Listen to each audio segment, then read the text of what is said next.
Can God be mocked without any consequences?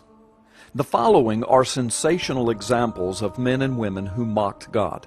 While there are internet hoaxes and rumors similar to what is contained in this video, the information in this video, however, is accurate, verified, and documented.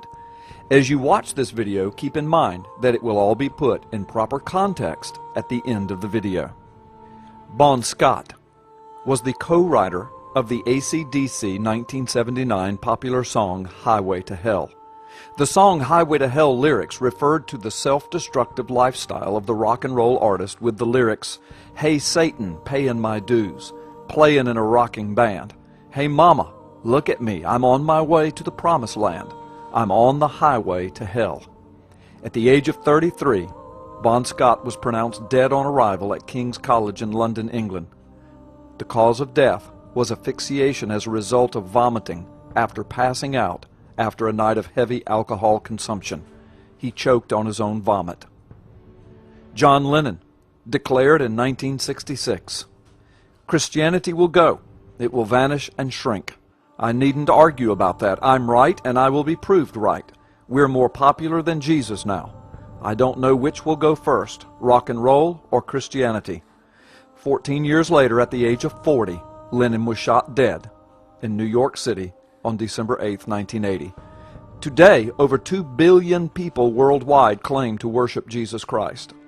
Although many millions around the world still admire John Lennon and his musical work, I have never seen a single church erected to John Lennon with worshipers inside of it. Every Sunday, however, billions around the world gather to worship Jesus Christ. The RMS Titanic was built in 1911 for the White Star Line at the Harland and Wolff shipyard in Belfast in the United Kingdom. According to the archives.gov website, an unknown White Star Line employee at the time of the Titanic's launch on May 31, 1911 said, "Not even God himself can sink this ship."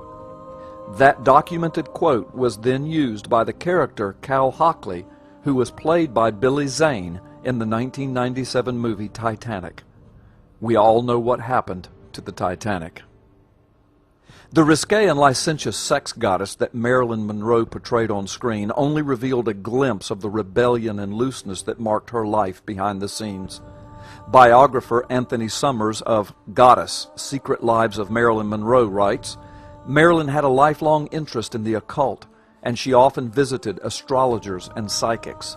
Perhaps the most striking are her satanic connections with Anton LaVey, who is the founder and high priest of the Church of Satan. Marilyn was fascinated with Anton's stories of his life and study of Satanism. In 1973, Anton LaVey wrote in an article that Monroe would become the satanic Madonna of the 21st century. Marilyn Monroe was found dead in the bedroom of her home by her psychoanalyst, Ralph Greenson. Her death was ruled to be acute barbiturate poisoning by the Los Angeles County Coroner's Office and listed as probable suicide. She was 36 years of age. Tancredo Neves, the president of Brazil. During his presidential campaign, he said if he got 500,000 votes from his party, not even God could keep him from the presidency. He did get the votes, but he could not become president. Because on January 15, 1985, Neves was elected president by the majority of the Electoral College. However, on March the 15th, just one day before he was to take the oath of office, Neves became severely ill. He suffered from abdominal complications and developed generalized infection. After 7 operations, Neves died on April the 21st. Friedrich Nietzsche declared, "God is dead. God remains dead, and we have killed him." He is famous for that statement. Nietzsche died insane at the age of 56 in an asylum. He had syphilis. It is reported that he signed his last letters, "The Crucified One." The Roman Emperor Diocletian began one of the most terrible persecutions of Christianity in history. One target of his violence was the Bible itself. He ordered that every copy of the Bible be confiscated and burned. Only 25 years later, Constantine, the very next emperor of Rome, ordered that 50 copies of the Scriptures be prepared and paid for by the Roman government. In spite of Diocletian's efforts, there were plenty of Bibles around to make more copies. Today, it is still the most popular published work in the world. Even though these examples are thought-provoking and sensational, the point is not that God necessarily killed these people for their blasphemous lives or statements. Many people die because of their own self-imposed lifestyle. The point is that regardless of what a mere mortal may claim to be or may claim to know about God, the point is that we all will die.